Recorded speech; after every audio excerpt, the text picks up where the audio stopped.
Hey PC gamers, and welcome back to the PC Gamer Chat Log. I am Lauren Morton, and I am here with Mollie Taylor. Hey there, everyone. And today, Mollie and I have a pretty special episode. We're having two guests on. We are bringing on Robert Jones and Tyler Wilde, some US and UK side members of our team, to talk about this year's Top 100, the PC Gamer Top 100. Which is our yearly effort to recommend the top 100 games on PC. And this was a little bit different this year than we've done in past years, which we will get to explaining for sure. But we're bringing in new faces, old faces. We've got lots of different experiences in this group of like how many top hundreds we've done, what our feelings about the new process are, any grudges we might have about where things placed on the list. There are some of those for sure. So we might be throwing some shade at anybody that's not present in this conversation who knocked any of our favorite games. But before we get to that part, Mollie, what did you do last week? Yeah, so honestly, not much has changed for me this week. I have been very much back on my like rhythm game stuff. I've also been kind of trying out some gacha games, which is terrible for my wallet, okay? Like I have like no impulse control whatsoever. If I see something pretty, I'm gonna buy it, okay? And all of my friends, I say all of my friends, a handful of my friends have been playing this gacha game called Nikkei, which anyone who has heard of Nikkei, immediately they're going, what the hell, Mollie? Why are you playing this game? It is a Korean gacha game. It's kind of lewd.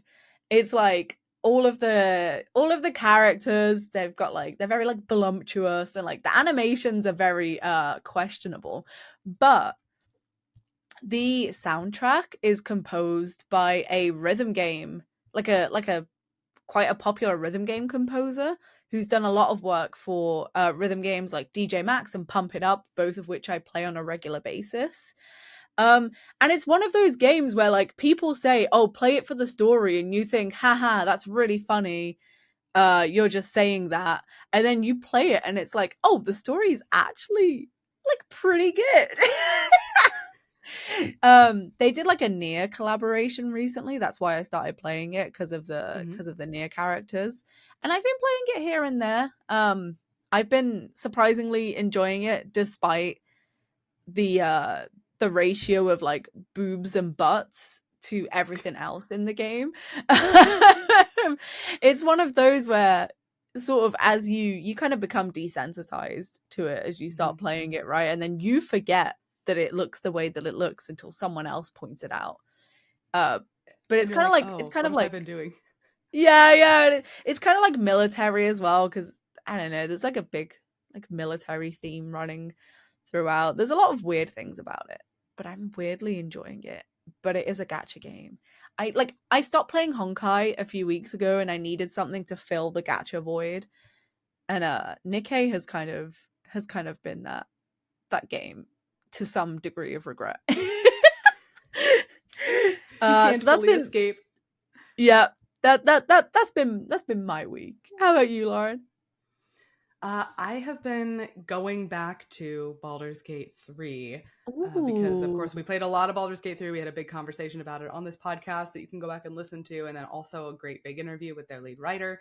And then, you know, some other things came up. One of them was Starfield. Another of them was Cyberpunk. Many big RPGs happened. So now I'm going back to Baldur's Gate 3 because unlike some people on the team, I did not wind up immediately putting 100 hours to it and like finishing the entire thing. I actually was going a little bit slower than everybody else. I'm still like kind of around the end of Act 2.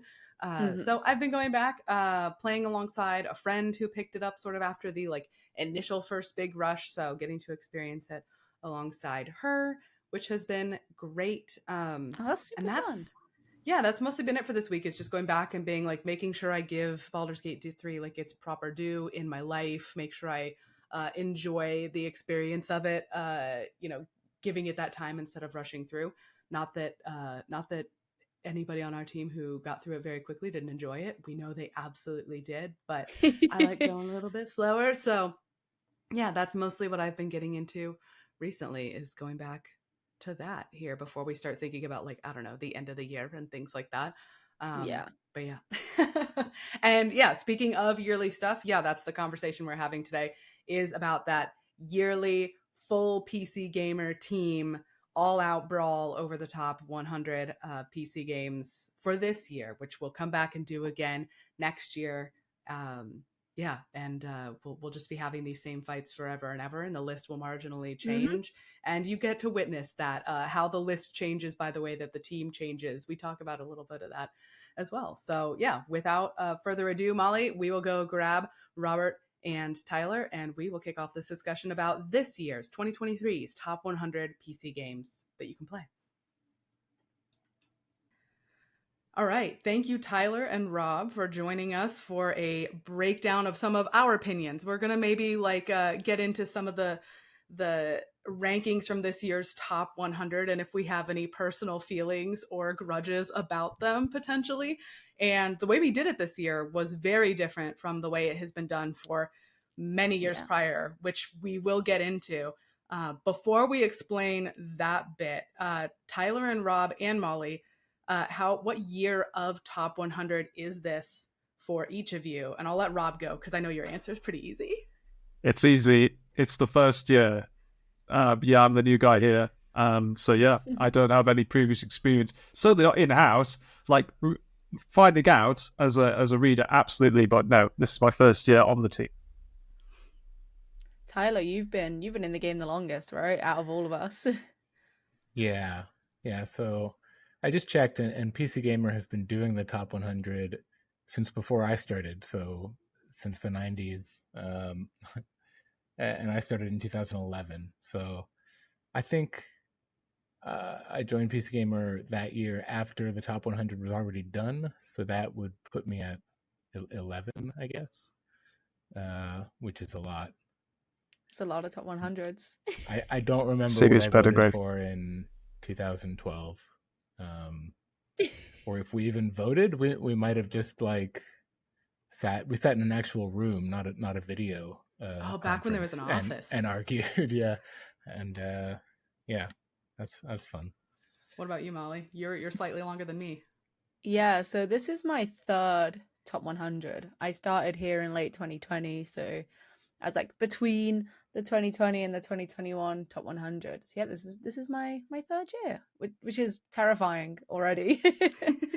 Yeah, this is my second year of top 100 because, like Tyler, I started after it had already happened in that particular year, which that factors into this a lot because these discussions happen in the summer.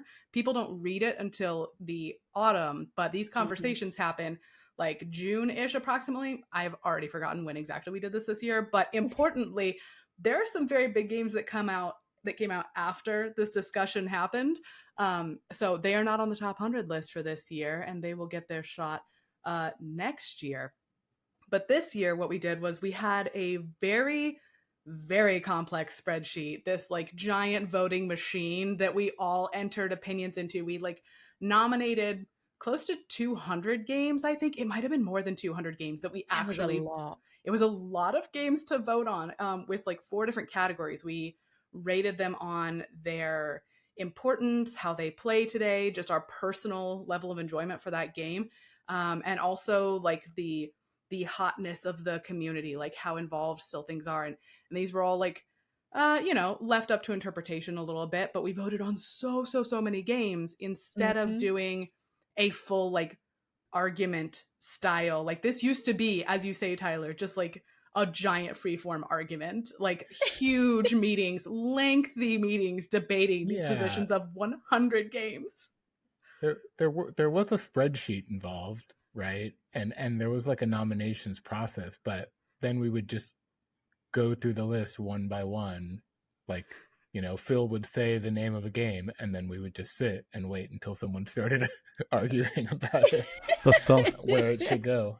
It was a very long meeting that I think we had to do in multiple parts, didn't we? They were multiple, yeah. And this was in June, right after E3, back when E3 existed. So it was always like when we're on our everyone's like burnt out and like frustrated, and then now we're arguing with each other over the perfect time what to do games it. should be. Yeah. An absolutely torturous process. So having done it both ways, like, you know, you've done a lot of the argument style for a long time, Tyler. How do you feel about the spreadsheet voting? Because for some of us, we haven't done this as long, and the spreadsheet, you know, we might feel a certain kind of way about the voting. I had fun doing the voting. I think it's fun to like put this sort of, you know, I don't know. I don't know what algorithms Evan has concocted behind the scenes, but I'll say sort of like semi-scientific, not really, but sort of. I think it's fun to just go. He went kind of overboard with like the, I don't know, the number crunching to make this sort of a like a science experiment. We're pretending, you know, somehow we can like objectively draw the best 100 games out of the entire staff through like some kind of mathematical wizardry, and the result was like really. What's funny is like what we ended up with, that we ended up debating after like all the voting was done, was really similar to what we ended up with in the old method of just fighting with each other. So like, I think Evan sort of replaced fighting with each other with like math in some cases, and it just really streamlined the arguing. You could just like argue through numbers. So I think it was a little more efficient, and the result was not that different than previous years. Rob and Molly, how do you guys feel about the immense number of games that we had to vote on? It was so many games. Yeah, well, I didn't have the responsibility of having to shovel this into a magazine, unlike Rob, so I would love to hear what he thought about the whole process. Yeah, no, like I think I can't talk obviously to like the free for all argument, but I think that sounds lots of fun. For sure. It is. Like, I'm sure, like for like people like Phil and maybe Evan, like who were sort of corralling everybody, it might not have been so much fun. But yeah, I mean, like just to go in and sort of argue the game sort of like offbeat sounds a lot of fun. No, but like using this new system, like it was a big process. It took a long time, right? Going through the list of all the games, like I don't want to underestimate that, right? We all had to do it, and it took a long time, and it's a serious business because Evan had broken it down into so many, you know, all these criteria. It's a bit like that gif of that guy with like algebra and like equations floating around his head. It felt like that at times. But yeah, I thought it was good. And I'm pleased to hear that like the numbers seem to have backed up like kind of what our gut instincts would have done anyway in previous years. That feels like there's probably room for improvement in terms of how we sort of tweak the formula maybe in the future. But yeah, seems like it's been a successful experiment. There were some important changes because of the things we took into account this year. I personally have missed the argument portion of this process for both of the years I've been here. Oh, you missed it both times too, Mollie? Oh, wait, no, you missed it as in you weren't there. I missed it as in I miss arguing. No. I literally was not there for the argument process either time. I just conveniently, as Tyler says, this falls after the big E3 rush, and I just like happened to be on vacation both times. So I missed that portion. But I am not a big arguer, really. I like usually will kind of sit back and let people hash it out. We have some strong opinion havers on the team for sure, and I'm not usually like one of them. So what I really liked about this voting process, and I think this was part of the consideration that went into it, is we definitely took more people's opinions into account in how the list formed, because in a giant meeting like that, all 30 of us or however many are not going to give their opinion on the exact placement of Half-Life 2. But with a vote, everybody's feelings on the game do come into account. And then we later argue about like the particulars about where something should fall, if it needs to be like higher or lower. But like everybody's estimation, like personal rating of the game does go into the list somewhere in a way that it like didn't as like a giant freeform argument. That's a good point, Lauren. I mean, it's a big team, you know. Like when I started doing this, it was like a few people in a room, and so it was a pretty. I don't remember it being that hard to decide the list because it was like, you know, not a very diverse small group of people making the decisions. But we have like a lot of different personalities on the team, and like you're saying, like not everyone in the middle of like a meeting with like 20 people like in a video call wants to like jump in and defend, this or that game, or speak over someone, or, really firmly make a point. So but giving people sort of like a private ballot is kind of nice in that respect, I think. People can just express their genuine opinion without feeling like they have to stand up in front of the class and give a report on it. Yeah, for sure. I mean, I think I agree with that, but I think it is absolutely still important that there is then that human element almost, which this year was like a corrective element. Anyway, sorry, go on, Lauren.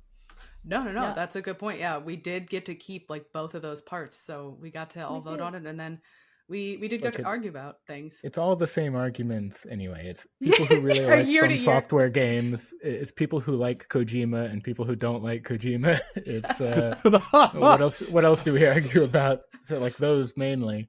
It's mostly that. Before we get into like specific placements of things, I do want to, for anybody who doesn't have the list in front of them, and you can, if you go to pcgamer.com, you will find the published list there, or if you happen to have a magazine copy of it, excellent for you too. But our top 10 this year, Disco Elysium took first place again this year. We have third year? Fourth year? I think third year running. It came out in late 2018, so it would have gotten it in like 2019 or something. I don't remember, but I think it is its third year. It's fourth, actually. No, it is fourth, because it was, I swear it was number one before I started as well. So I think this might be its fourth year.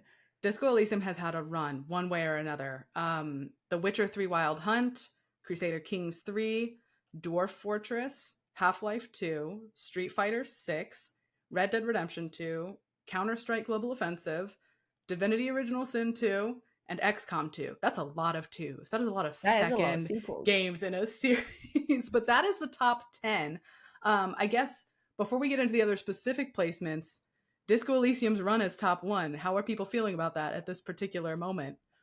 Not surprised at all. I think it is definitely, like you said, Lauren, it is 100% worth mentioning that we did this list prior to a certain Larian big RPG. I was gonna say this is probably the last year for that. Not because it's people's estimation of it has changed. It's just like there's a shiny new RPG that we're in love with. So next year, I imagine I don't want to predict what number one will be next year, but we're all having some feelings at this particular moment what it could be. Yeah, we really are, and I feel like. I think the thing with Disco Elysium having been at the top for so long, every single year we sit down and we go, is there a game that we feel is better than Disco Elysium? And we genuinely dig and try and like think about a game that we collectively as a team enjoy as much as we enjoyed that game, and we just haven't been able to come up with anything. That's still it. That's still number one. Yeah. That's pretty much how that discussion goes. How about stuff that you guys individually nominated to put like into the voting pool? Did you guys like pick anything yourselves to be like, we need to vote on this, we need to decide? Because there were some like new things in the mix that may or may not have been even like discussed as additions in prior years, but because we got it into that voting pool, they wound up on the list after everybody got to vote on them. Go ahead, Rob. What did you nominate? Well, I think the two things that I sort of nominated for inclusion were Fallout 2. I know we'd had New Vegas on the list. This year, I think we can have multiple entries from one series in the list. So sort of I pushed for that to go in. And then the only other notable thing was sort of a slight change in the sense that after the numbers machine had sort of crunched, and I forget what number it was. It was in the 90s somewhere. But anyway, Dragon Age Inquisition was representing the Dragon Age series. And I basically successfully voted for that to be replaced with Origins, which was just outside of the top 100. And I was glad that after the corrective human element, I successfully argued that. I know that you as well, Lauren, felt quite strongly about that as well. Yes, I was really glad that you took up that mantle for me, Rob, because I was not there for the discussion section. I looked at everybody's like promotion, demotions. I was like, okay, Rob's got this handled. He's got this taken care of for sure. Yeah, I don't know if it was I think it was purely just because that other game we just mentioned, that RPG that we're all in love with had just dropped. And I think it really sort of cemented in my mind that would not have happened if it had not been for what Origins did. And as good as a game as Inquisition was, it was still slightly derivative. And there's certain things that, at least in my mind, don't hang up as much, hold up as well today, like all the sort of like offline MMO style stuff in the grind. Not quite as engaging that once you've got through it once or twice. You look at Origins, and it was such a big budget single player AAA RPG in the old CRPG fantasy mold, and it came after a relatively large break, or certainly a decent break before a game of that size had come. So I felt it deserved to go in, specifically because we had the new importance metric to consider. Yes. No, that's a really good thing to mention, Rob. I forgot to do that higher up or earlier, is that historically on this list, and Tyler, you can vouch for the particulars of this, we've mostly put an emphasis on how a game plays today. We generally wanted this to be the 100 best games you can like actually play right now, and that still does play an important factor, but we did add in the factor of importance, like a game's, historical importance, community importance, whatever you want to call it exactly. But that did get included in our voting, and you can see that in some of the stuff that made it onto the list that like would not have been there, or wouldn't have been as high, certainly, until we started including that. Yeah, that's definitely the biggest difference between this list and the previous ones, I think. More than the voting system we adopted. But where did Half-Life 2 end up? That ended up on the list somewhere. That was in the top 10, wasn't it? Was 5, it? 6, something like that? Yeah, it's pretty high. It is in the top 10. It is at number 5. I think that would never have happened, right? Unless importance was a factor. I mean, like Half-Life 2 was like number 1 for years and years and years. Great game when I played it in 2004 when I was in college. I think I didn't have a desk. I just had a computer like on the floor, and I would just like lie down and play it. Awesome. But I have no interest in playing Half-Life 2 now personally. I know some people will like really react negatively to that idea and defend its merits, but just like physics puzzles were really cool and new at the time, and I don't want to stack boxes. Well, I take that back. I do want to stack boxes in Baldur's Gate 3. The Baldur's Gate 3, exactly.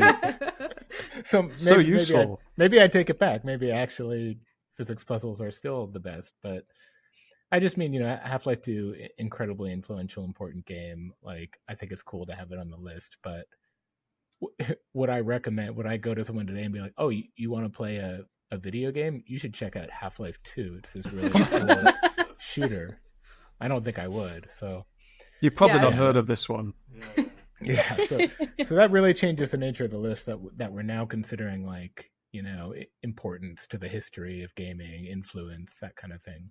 Yeah, as you say, Half-Life 2's importance score was higher than all of its other scores. It did generally score high. People feel favorably about that game, but its importance was the number one, the highest that people voted on. I think it's important that we have... Sorry, go on, Mollie. No, go ahead, Rob. I was just going to say, I feel it's important to have importance, sort of fighting for it almost a bit. I think the danger is... I think other people on this podcast have mentioned it, that if there's too much weighting goes on to importance, then it's going to negatively affect the list in terms of how static it is. Like, it won't be very dynamic. You'll see less turnover of titles. But equally, part of me is like, I think having some weighting on importance is important because a lot of these games, these like similar games, Tyler, you said it yourself, like Half-Life 2, yes, you're not going to recommend it now. Yes. Like, it's not the height of its community or hotness or anything like that. And yes, maybe other games since have done things better. But man, like, so many of these games wouldn't exist, or they wouldn't exist with the ideas that they have and the quality that they have if Valve hadn't done that. So, yeah. If we went all in on importance, I would get a lot more Zork games on the list. Myst would be on there for sure. Is Myst on? Oh, not Myst. It was a very important game, Rob. So, I'll look at some static screens and turn at like 90 degrees. Myst is not on the list for what it's worth, and it probably hasn't been for like a while. If I had apologies to all the Myst fans out there. Yeah, I don't think. All like 5 of you that are still alive. Mollie! 5? Whoa. Rob's gonna nominate Mist next year because of this conversation. Yeah, he wasn't for it, but now he's gonna fight you. I'll nominate it. No, that's not even my favorite game in that genre is the underappreciated Zork Grand Inquisitor.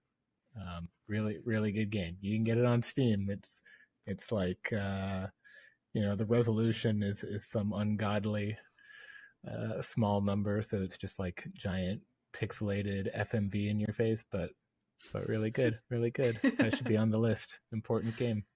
As far as things that we personally nominated, since Rob brought up Dragon Age, I didn't nominate a lot of things specifically for the list this year. I think a lot of stuff that I wanted to be there and to vote on was already there. I think I might have added a Yakuza game to the list that wasn't there, just so I could make them fight it out for the series, because as Rob mentioned, we usually don't include multiple games from the same series. There are a couple exceptions on the list this year as far as things that are from such different parts of a series that they feel fundamentally different. Like I think we have New Vegas and Fallout 2 on the list this year, I'm pretty sure. And I joked to someone, I was like, I'm going to nominate all 3 Dragon Age games and just let them duke it out. And, or I said I was going to only do Dragon Age 2 or something ridiculous like that. And Phil said, do it, Lauren, just do it. And then what I wound up doing was nominating Dragon Age Origins and Dragon Age Inquisition and then leaving 2 out of the list. I just didn't even let it fight for, I don't know why I did that. I'm sorry. It should have gotten a fair chance. But I did agree with Rob that Dragon Age Origins deserved the spot. Much as I love Inquisition and its newer, Origins was certainly important and beloved and has an important modding community and all that stuff. So Tyler and Mollie, did you guys nominate any things to go on the list this year? Go for it, Tyler. What did you nominate? I think I just threw some stuff on that I was like, oh, this could be on here. People might have an opinion about it, but there wasn't a lot of conviction behind my nominations. I put Hyperdemon on there. Just if you're not aware of that game, it's like the follow-up to Devil Daggers, which is they're just really weird abstract shooters that, I don't know, we gave it a very high score in our review. I played it for a while. They're the kind of things that I'm fascinated by, but they kind of very quickly I lose interest. What else did I put on? I put Hearthstone on there, which I apologize for, but I didn't see it on there, and I thought, hey, that's... You didn't make Tim do that? Why did you do it, Tyler? I know, I should have let Tim do it. Yeah, I just put stuff like that. I put Dead by Daylight on there, not because I'm personally a big fan. I'm just people really love that game, and it's still a weird thing that it just seemed almost like a silly party game, and it became an esport of people taking the competitive Dead by Daylight really seriously. So yeah, I just put stuff that I thought would be interesting to vote on. I'm not sure any of it made it onto the list. What about you, Mollie? So because obviously it's a list where it's the 100 best games that you can play right now, and of course because of that, I think recency bias can come into it a little bit sometimes. And I know some readers have felt that way in the past as well, that we're perhaps a little too into the whole recency bias. So I was trying to cast my mind back, not too far, 10 years. So still recency bias, but a little less recent. And I don't remember if I went to put all 3 of these on the list and either one or all of them had already been nominated by someone else. So I was very happy about that. The first one I did was Papers, Please, because I noticed that wasn't on the list. And I thought, I was very surprised. And when I was trying to think of games that I really enjoyed, a few years before I started this job, Papers, Please was one of those games that I remember not being interested in and then played it and really enjoyed it. So I thought that's a really good one that everyone should try. That's now and that 66 made it on the list. Yeah, that made it. And then I also put BioShock and Wolf Among Us on the list. Either I put them on or I went to put them on and someone else had. Both of which narrowly missed getting into the top 100. I think they were 101 and 103, 104 respectively. They both by the time the sort of like personal nominations phase, like when we all talked about it, by the time that came along, I think Wolf Among Us was at 100, and then by the time those discussions were over, it had like It just got been bumped out. pushed. Yeah, it had just been bumped out, which was a real bummer because I really love that, and I feel like Jodie McGregor was advocating for that as well, so that was kind of a shame. I think Jody wound up picking Wolf Among Us as his like personal pick. He because did. we do those for top 100 as well, as like stuff that doesn't make the list that you think deserves to be on there, things like that. Yeah, Jody picked the Wolf Among Us as his personal pick. Yeah, so there was a couple of us that were advocating for that game to go on, and it literally just about missed out. Have you played it recently, Molly? I'm just wondering like how it holds up, because I played it when it came out and I liked it, but now I'm like, would I like it if I went back? That's a good point, actually, because I played through it twice, but that was like, the second time I played through it was, what year is it now? It's 2023. Oh my god, it was maybe when I was still at university. So we're talking maybe like 5 years ago or something. It's been since I last played it. Well, they are finally making that sequel, right? So maybe like it'll get new consideration when that comes out, and hopefully we all go revisit it, because I will want to replay the original before that new one. So I did like it. I think it's the best of the original Telltale games. I think. Am I crazy to say that? I didn't really like The Walking Dead. No, I agree. I think it's the best. I love The Walking Dead. I think it's very good, but The Wolf Among Us holds a very special place in my heart. I really like what they did with that. Although I think its creator would disagree. The creator of Fables, I think, does not fully agree with that sentiment, but I liked it. So well, what about stuff that you guys chose to promote or demote? I know I went in on Rob's his Dragon Age promotion, and then I basically didn't have to do anything myself because everybody else was already going to fight my fights for me, because Molly, the one that you did, I also wanted. I think you had put it forward, and then I think I argued on your behalf, because I feel like doing so much of this in a spreadsheet really pacified me this year. Like in previous years, I've gone in like fully ready to fight. I've been very aggressive about my opinions. But this year I really I was very docile. I think because we were only allowed like normally you can argue for anything you want, right? In previous years, you've been able to just pick something and argue, and then pick another thing and argue that. This year, Phil, who is like that poor man has to like, it's like a bunch of toddlers. He has to like wrangle us like a bunch of toddlers every year. He only let us pick one thing this year to take issue with. It was very much like make alliances, like board game style, like make sure someone's got your corner, and that's what I did. Yeah. So I swear, like Robin and Fraser, like were going to bat for each other. Two of our editors ended up going to bat for each other. But yeah, I think you, Lauren, had advocated for The Sims 4 to be demoted. Yes, I advocated for it being knocked down the list because it had scored above Elden Ring somehow. It was huge, yeah. Yeah, I was like, hell, Elden Ring really got a kicking somehow out of this like voting process. Like this surfaced some like must be some latent feelings that people had about Elden Ring, but did not just like express in the full group argument section. Because Elden Ring came in like 33 originally before I think we argued about it, and it got a higher spot. But yeah, I was like, Sims 4 needs to be down the list. It can't be in the teens. Molly, you argued that for me, right? I fought for you, yeah, because we're the resident Sims 4 enjoyers on the team as well. I'd say me, you, and Chris Livingston, who's been on this podcast before. Oh wow, it wound up at 58.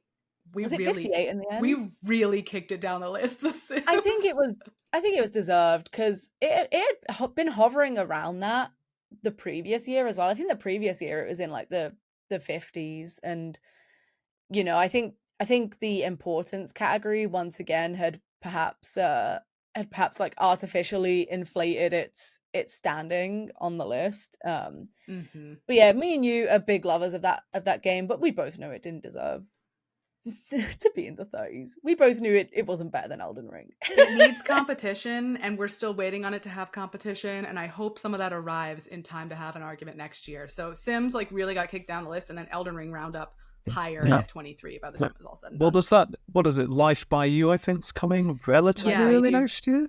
Paralives and Life by You are supposed to be two of the bigger ones that are going to be taking it on. So here's hoping. We'll see. What about other... Tyler, did you like promote or demote anything? Or did you, like me, sit back and let others do the arguing? Yeah, I think I was also very passive this year. I mean, I'm a little bit over, like, I've had plenty of top 100s, I think 11 we've established, to get, games I like up near the top. Now I'm sort of like, if the thing I like drops off or moves, like, there was nothing like I felt super strongly about this year compared to like, well, that's not true. I felt strongly about like letting people who had strong feelings, get their games up higher because I mean, that's such a weaselly answer. I just didn't like. I don't know what I would put forward like with a strong argument these days. Next year it'll be fun to talk about like we've pretty much like all played Baldur's Gate 3 and like it. So like I said, who knows what happens between now and then? But I think that'll be a fun conversation. But when it comes to stuff like Elden Ring, you mentioned, like I've never really gotten into From Software games, but I trust and believe my friends who are, and like the way people talk about them with so much passion. I'm like, it really like, I love to see that and like enjoy hearing those arguments, but I'm not going to come in and be like, guys, Max Payne 2 is really good. So it's actually better than Elden Ring in a lot of ways. There's nothing I feel that way about, except for like this year, like Baldur's Gate 3, like I said, like if someone was like, that should be way down on the list, which isn't going to happen next year, that would be the first game in a while I would stand up for. What about stuff that we're really surprised about, like where it landed, either after the voting or even after the discussion section? Rob, I think you had several that you were like, these positions are like surprising. I won't go through them all, because I just listed a lot of them. I don't know. Let's just pick out one of them. Like, I can't believe Dishonored 2 was so far down the list. Like 48, like that was a huge game for PC Gamer. Like even before I was here, right? Like I can remember like the importance that got, like the score it got, the reverence it got, its positions, and now like I don't know. I think what drew my attention to it again was the Arcane's the current plight, right, with Redfall. Like I don't know, it really put in sharp relief. It's like look at the quality that Dishonored. Like both games were great, but I thought the second one like took what the first one did. First one's got this amazing like counter Monte Cristo vibe, but like the mechanics and the gameplay and the choices, the freedom to take on those levels how you want. And the second one is taken to a new level. So down the list at 48, I was like, that's too low.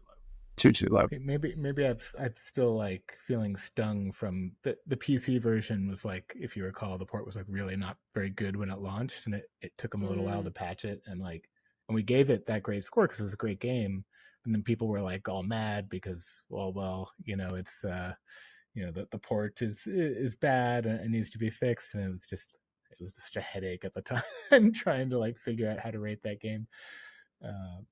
But those are good games. I think those are similar in their kind of not divisiveness, but like some people really love that style of immersive sim, and will like go to bat hard for the top games in that category, be them Arcane games or Kojima games or whatever, and they become just like. They really become focal points in these meetings, I think. Like, that's that fair. kind of game, because people just have, I don't know, very either very passionate about them, or sort of like me, where I'm like, oh, they're okay. I'm not that into that kind of game. And I don't really like stealth personally. Anything. I know you don't have to play it as a stealth game, but it just like for whatever reason they don't appeal to me. Mm-hmm. Rob, I want to hear what you think about Vampire the Masquerade Bloodlines as well, because that as you noted got a pretty high spot, and this is like quite a moment to be talking about it when we've just found out like who the new developer is that's handling the sequel that's been in like unknown territory for so long, but like everybody still talks about Bloodlines as being like incredible, even if it's jank and strange. Okay. Absolutely, like, yeah, I can talk about this, right? Like, I'll try and be as brief as possible. Like, yeah, it's the Chinese room, right? Who have picked up the new one. I think they're based down in Brighton. Yeah, it was one of the old man hipster points, but I played the original when it first came out, and it was like incredibly broken. Like, I remember today, like, everyone has this experience with certain games, but like one of the most broken things I ever gave money for, and then I can remember kind of bouncing off it when I came back to it a couple of years later. And then, yeah, since then, like, the story's been told, right? It's one of those games that's got the most sort of fan patches ever. Like, the amount of extra, like, fixing up that game's got since has sort of almost helped grow its cult status almost now. It's a cult classic, right? And at the time, it was a great game. The first half of the game was excellent. The second half was terrible, but no one really got that far a lot of the time. So they just have fond memories of the first bit. But yeah, the second one, I think its score, where was it? I noted it down. Yeah, 47. Mm-hmm. That is far too high for this game. Like, even that... Well, my opinion, I think it is. Like that was a great... When they made that game, it was, you could literally see the moment they ran out of time and money. Like, the first... there's plenty of games like this. Like, some of the Final Fantasies have been like this, where it's like, the start is open, expansive, there's all this stuff to do, and then suddenly you find yourself being like funnel, and all the fun and like all the choice goes away, and it's just turns into like one big combat grind, and that's what happens in that game. So I do think it's too high, even with all the fan patches. But yeah, there's excitement despite the delay that the new game's got. It's been in essentially, well, we don't know hardly anything apart from the fact that it was delayed and the old developer was binned off right a couple of years back. But yeah, despite everything I know about that, I'm sort of holding out hope that it's going to be really, really good, because I love the World of Darkness. Like, that's sort of like my bag in terms of like specific vampire fiction. So if the Chinese room can pick it up and do a really good job, then I'll be excited. But I don't know if it got a bit of a bounce because of that, or if people's sort of nostalgia played a factor, or I don't know. But I think 47 was too high. Yeah, I think so. This is interesting in comparison to Fallout New Vegas, which would be described similarly. Like, that thing barely runs today. Every time I try to play that game, I can't even get it to load. Like, it's a headache every single time, and it was jank when it came out, but it is beloved for a lot of other reasons that are separate from its jankiness. So last year, in 2022, Vampire the Masquerade Bloodlines was position 73. This year, it's much higher. It's 47. Whereas last year, New Vegas was at 93. It barely made the list, very low. And this year, New Vegas is 25. Both of those games took a huge jump. New Vegas even higher. But yeah, like, huge jump. Partially like importance, maybe partially just like the beloved nature, I think. Yeah, it looks like, especially for New Vegas, the quality, so people's personal like quality rating of that game and its importance were both the highest two parts of its score. So I think we should be forced to play these games again, like every year before we vote on them, because I feel like we're missing something here. It's like, oh, this game was so much fun to play in 2012. Oh my god. And okay, so in Vampire the Masquerade Bloodlines this year, quality was its highest rating. People really personally loved it, and the playability was super low. Like, people did mark it quite low on playability. Oh, really? But it still came out between like the quality and the importance and like, whatever else. It really hung up some there. games just, they get an aura around them. Like, aura. Like people like Fallout as an idea. Fallout's cool. I remember playing Fallout 3 and being just like, wow, like this open world, I've never experienced anything like it. The original Fallouts, people know them as classics that are very important. And then you go, okay, I want to put a Fallout game on the list. Which one? Oh, what about the one that wasn't by Bethesda, but was by a developer we really like? Not that we don't like Bethesda, but like, the kind of offshoot, more offbeat one that people say is kind of underappreciated, even though it's actually probably overappreciated. And it just has that aura of like, oh, that's the Fallout New Vegas. That's the cool pick. So maybe we just all gravitate to the cool Fallout, and yeah. I think that's It's it. Yeah. It's not too try hard, if you go like, oh, Fallout 1, it's like, all right, come on. So yeah, it's a great pick. Stop lying. No, I think that's true, right? Rob, I think, Andy Chalk, Rob, probably a lot of people would be like, yeah, actually Fallout 1 should go on there, but oh, what? ahead, Get out! With the water chip and the time gameplay. You would say 2. Yeah. Well, no, the thing is, right? I think you literally described New Vegas appeal absolutely perfectly, right? Because that's the one I think Chris Avalone actually was one of the chaps who worked on that, right? I think he was one of the lead chaps on Fallout 2. Like, to me, having played all the Fallout games, New Vegas is the one that feels most like Fallout 1 and Fallout 2, but in sort of like the more modern 3D graphics and gameplay. Yeah. Mollie, did you have any stuff that you were really surprised on, like where it landed on the list? Any little grudges that you have saved up? Yeah, I'm a big fighting game fan, but I was very, very, very surprised to see Street Fighter 6 making it into our top 10. Did it make 6th? It was like middle of the pack in the top 10. Yeah, it is number 6. Wow. Yeah, it is number 6. I reviewed this game. I reviewed it quite highly. I gave it an 89, if I remember. It just missed out on a 90 because there was some really annoying technical problems in the single player mode. I thought it was a really good game. Do I think it is one of the greatest PC games that you can play? Absolutely not. I think it is in the top 100. Do I think it's one of the top 10 PC games that you can play? If I was to hand someone a list of 10 PC games to play, Street Fighter 6 would not be on that list. It would be maybe 20s or 30s. Would there be a fighting game in the top 10? Probably not.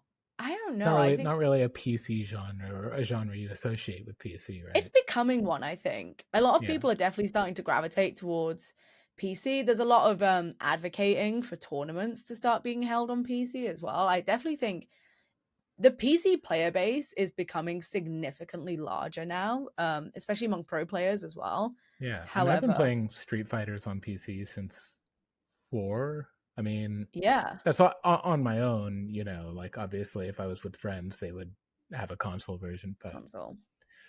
Yeah. Ports a game though. I think I agree with you, but I think I did vote highly for Street Fighter 6 because me too. for all the reasons you're saying, it is a really good fighting game. It's decent on PC, and I think also it's just we want to feel I think it had its special aura is that it's from a genre that's not represented heavily otherwise on the list. So it's that's probably what got it into the top 10 is well, the top 10 is what 5 RPGs, a couple shooters, it's let's get something else. I love to see it there. I genuinely do love to see it there, especially as someone who is always advocating for the genre on this team as well. I'm always talking about fighting games. It is one of my biggest hobbies that I do outside of this job as well, right? I'm very active in the community. So seeing it in the top 10, amazing. But I think if I was to recommend 10 PC games to someone, I don't know if a fighting game would be on that list. But I will say I do love seeing how many JRPGs are on the list as well. I am very, very happy with that. Something that I have kind of seen over the last few years, in the years before I joined and then the years since I've joined, is there's been a nicer diversity of games. As something I really like about the top 100 is every year we get new voices with new tastes and new ideas of what they think is a good PC game. We've got Nier Automata. I think we've got Persona 5. Is Persona 5 Royal on the list? It should be. I think so. So I'm pretty sure Persona 5 Royal's on the list. Nier Automata's on the list. It's really high as well, isn't it? It is. It is quite high. 17. Yeah, 17. As it should be. It's just so good to see such a nice variety of games make it. I'm not going to call out anyone specifically, but it's also funny when people leave PC Gamer, they get a new job or something, and then immediately the next year, like their A pet game game disappears. disappears from the list, never to Oh no, return can we please? because nobody's ever played it other than them, and they just argued it. I can't remember a specific example, but I know there's like I multiple can. people. Yeah, go for it. Those I'm things pretty definitely sure- happen. I'm pretty sure when Stephen Messner left, who was a fantastic writer who left a couple years ago, I'm pretty sure EVE Online immediately disappeared off that list. I think Rich and I have buoyed it a little bit and kept it somewhere, but maybe it did drop off. Shout out Yeah, to I think- Stephen Messner, who I'm pretty sure does in fact listen to some episodes of this podcast. So sorry, Oh my Stephen, God. about Eve. Hi, Stephen. Hi. No, I think Eve still has its defenders, but Steven was definitely one of the top Eve people. I mean, he Big Eve correspondent. he did so much just like reporting on like what people were up to in Eve that was Yeah, his Eve that was like a reporting. big part of his job. Yeah. His Eve reporting was fantastic, but I distinctly remember the top 100 after Steven left. There was a game, and I'm pretty sure it was EVE Online, and someone went, "Steven's not here anymore," and it just immediately, it just immediately went away. That sounds like a thing Phil would have said in that meeting. Okay, No nonsense, Phil. Yeah. The thing that shocks me, and because I wasn't in the argument portion, I want to know what happened and how this went down, because Diablo 4 is at spot 99 on this list, and it Yeah. did not even earn that spot on this list. Yeah. It did not make the list at all. And Diablo 2 made it onto the list in the like a low section, and then we had to like promote it out of there to even get it on the list properly. Yeah, Diablo 2 made spot 94 out of voting, and then we managed to get Diablo 4 to replace it at spot 99. This was a big talking point, wasn't it? And I think it was Tim Clark, I think, who specifically felt he was the one who instigated this, where he was literally like, as good as Diablo 2 is, he was like, is that seriously the Diablo that you would recommend people play today, with Diablo 4 being out at that point? And yeah, I mean, I don't know if any of you guys remember more about the details, but I think it was literally just like the importance of Diablo 2 can't be, underestimated, and specifically with Diablo 4's sort of darker turn, which was a bit of a harking back to Diablo 2, right, and the original Diablo in terms of tone. But yeah, go on, Tyler. You explain. Yeah, no, I mean, yeah, Tim always comes in as sort of the everyman voice. Let's be real, guys. Yeah, being a Destiny 2 fan and just unironically really enjoying like that kind of live service, forever game. And I think he was like feeling that from Diablo 4 and enjoying it. We gave it a positive review, and I think some other people on the team were enjoying it. I was sort of enjoying it. I've completely abandoned it and forgotten everything about it since then. I understand what the argument for it was. It is like, it was the game of the moment while we were voting, so it was kind of hard to like put it completely out of mind. I think if we were voting now, it would struggle more, because yeah, I think lots of people experienced what you did, Tyler, of like play it a lot right when it came out. That was like all we were doing. Yeah, and then like you, I have not played it since I don't know when. I've forgotten most things about it too. Cratered, but I know a lot of people are still like, and oh, definitely. It's not like one of those things where it's got like no players all of a sudden. I'm sure it's a popular game, but yeah, I think was just Tim gets some authority as brand director to brand director the conversation. He can Bigfoot us all, basically. Yeah, that's right. I think it was because so many of us had been so hot on the beta. Like, we loved the beta weekend. Yeah. Loads of us were playing that. And then when the game actually released, we were exhausted. Yeah, we were like, actually, we're not really feeling it. And I think a lot of us sort of dropped off it so quickly, kind of like immediately after it saw its full release. And I think that influenced our feelings towards it quite a lot. I will say big sorry to Tim, because I know Mr. Huge Destiny 2 enjoyer has been enjoying Diablo, like you say, Tyler, the live service game, Destiny 2 did not make the list this year. So It did not. one of Tim's games, one of his live service favorites, had to be there somewhere. Well, so Diablo 4 made the climb. yeah, it's like there must be a sacrifice for everything. I mean, I think that was kind of the idea behind you get one argument this year. Yeah. You can move one game, so that means you have to sacrifice all the other arguments you want to make, and you might have to see a game drop off the list if you're going to put everything behind one. But Yeah, I think think that fellow works out Destiny enjoyer Phil had to pick between Guild Wars 2 or Destiny 2, and he picked Guild Wars 2. He fought for Guild Wars 2. Yep. See, it tests like what you truly believe. Where do your like, loyalties lie? Truly, Yeah. How much Also, do you want people to play Guild Wars 2?